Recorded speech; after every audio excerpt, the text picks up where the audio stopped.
One-foot-flipper.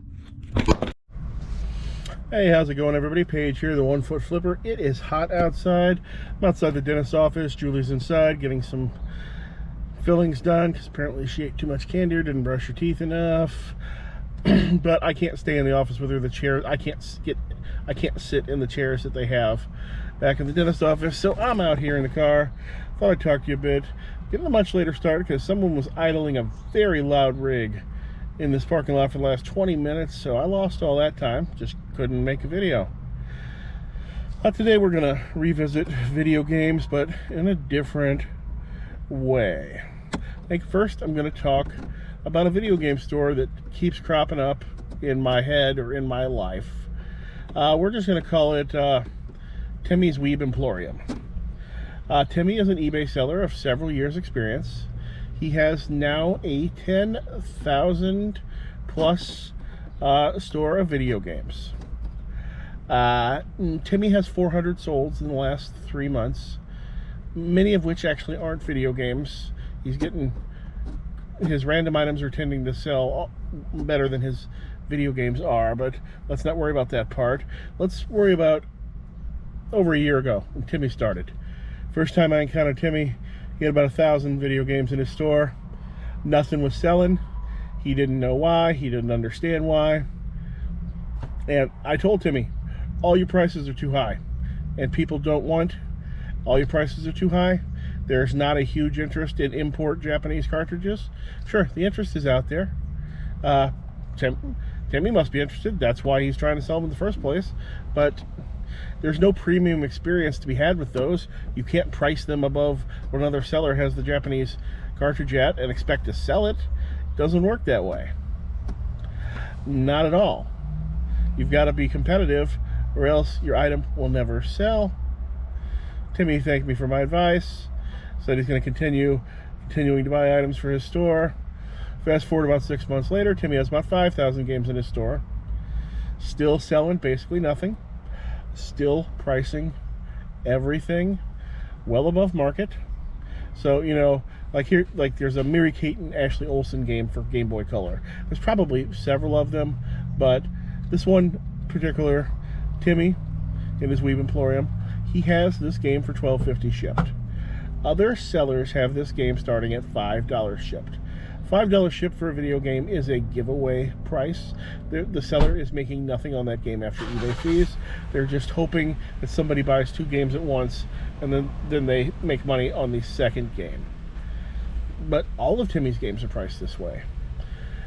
He charges shipping, which I encourage you to charge shipping, but whenever I check any of his games, at the bare minimum, somebody else is cheaper than him before his shipping price even comes into effect.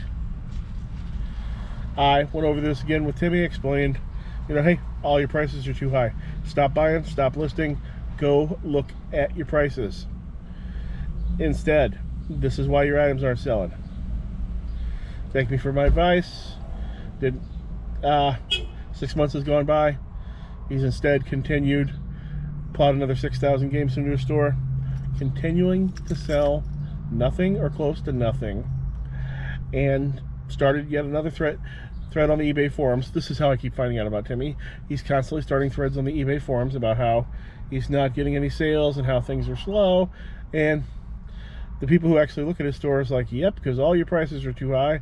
And even if they weren't, the Japanese versions, because he's got a lot of Japanese versions of games, are much lower sell-through rates than the US version of games. The people in Japan don't even want them, which is why they're all coming over to America. I'm sorry, some people in Japan want them, but there is a distinct overstock of them in Japan, which is why they're flowing to America. But overall, most gamers want nothing to do with the Japanese version of a game, unless it's something very well known that they can actually play both on their American console and know how to play it without reading it. Like Japanese version of Donkey Kong Country, yeah, I could play that. And if I'm cheap, yeah, I might buy that if it's $10 cheaper than the US version, because you don't have to be able to read to play Donkey Kong Country. But most everything else, no. I don't read Japanese. I'm gonna say I don't know the percentage of people in America who do read Japanese, but I bet if it's more than 2%, I'd be surprised. If it's more than 1%, I'd be surprised, actually. And that's probably even including Americans of Japanese descent. I don't know how many generations down still tend to teach the reading and writing of Japanese language, but the majority of people I know of Japanese descent who can't speak Japanese or read or write it because their parents or usually their grandparents are the ones who immigrated to America, and the language didn't stick through 3 generations. So if they don't want the Japanese games anymore, then anybody else does. Ooh, gone off a tangent there. So once again, pointed all this out to Timmy's Weave Emporium. We're gonna see if what he does this time, because he was saying in his thread that he's gonna continue to double down, keep buying games, and he's gonna increase his store to the 50,000 item level, so he can keep plowing in these mostly Game Boy games, because most of his games are Game Boy games for the various Game Boy systems, and many of them are in Japanese. And I'm just wondering, how long can you keep pursuing a business model that doesn't work? Hey, my daughter's back. Hi, Jules, you all done? All right, it's Sunday. We've got a few things going on here. Got a Tupperware cereal holder, $5.22. Probably often wonder yourself, Paige, why do you pick stuff like this up? Easy.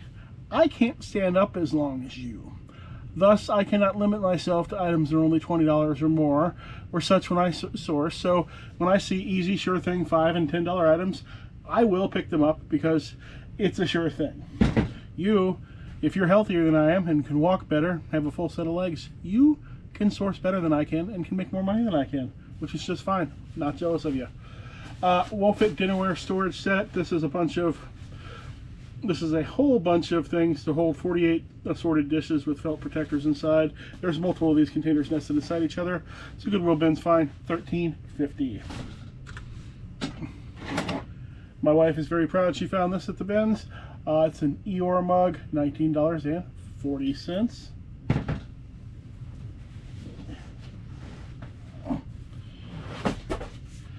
It's a record album, Bluegrass Breakdown, $1.99. I do make about $1 on the shipping on this. Better than throwing it in the trash, just barely. 2 replacement cards for the 1991 Electronic Dream Phone game, $7.63. And a Whirly Pop popcorn, stovetop popcorn popper, $10. I hate shipping these because this hand crank is so long. It makes the box way bigger than it needs to be. And there's nothing really you can do to get around it. But they're sure things and they sell really fast unless you try to price them up, which I don't. Sold this WWE John Cena versus The Wiz WrestleMania 27 alarm clock, $16.64. This was, I believe, a garage sale item for $1. Did start at $20, so it did take quite a few markdowns before it sold. This, however, was listed about 3 or 4 days. Carreras board game from 1971, just the board. $6. I sold 2 Star Trek Attack Wing Participation Prize Packs, $6 each. I believe I paid 10 cents each. I have quantity on this, but the quantity's almost gone. This whole box here is full of assorted arcade joysticks, most of them incomplete or strange, things I didn't want to deal with on their own. Sold for $54.76. I believe that started at $60, so it did get I think 2 markdowns before it sold. Not too bad. Goodwill bin's fine. Disney Junior Protect the Pride Lion King game, $23. This was up less than a month and sold full listing price. Upstairs, so it's just not going to show it. It's 3 Super Nintendo manuals, all 3 different printings, $3.42.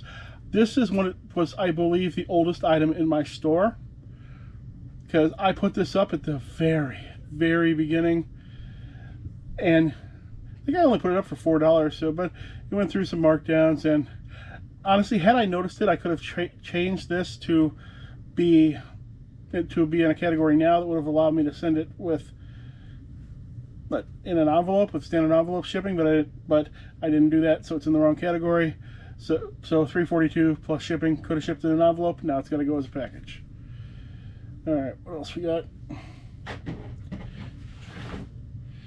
Count Basie, Boogie Woogie Blues, sheet music, $8.25. Probably started at 10. Had this for a year or two. 4 old metal Eldar Warhammer Dark Reaper figures, sold for $29.07. Not sure how long that was in the store, although the odd price indicates it's obviously been through markdowns. I sold a CB phone. This model of CB radio lets you plug an actual phone handset into it and talk through that. Doesn't include a phone handset. Was sold no phone untested, $38.80. All right, that's all I got for today. So I was going to come back and examine Timmy's store some more, but I realized, you know what? It's not worth it. Timmy doesn't want to improve. Timmy is not going to improve. So I say, Timmy, go ahead, expand that store to the 50,000 level like you were talking about. Plunk yourself 40,000 more Game Boy games in there. Don't sell any. That's fine, because at least you will take 50,000 games off the market and slightly raise the price of Game Boy games for everybody else out there who actually wants to make some money. And that's just fine. You weren't going to make any money in the first place, Timmy, so you might as well help somebody else. And I think that's all I've got for today. If you know anybody who's not making any money, why don't you tell them about this channel? Thanks. Hope to see you again soon.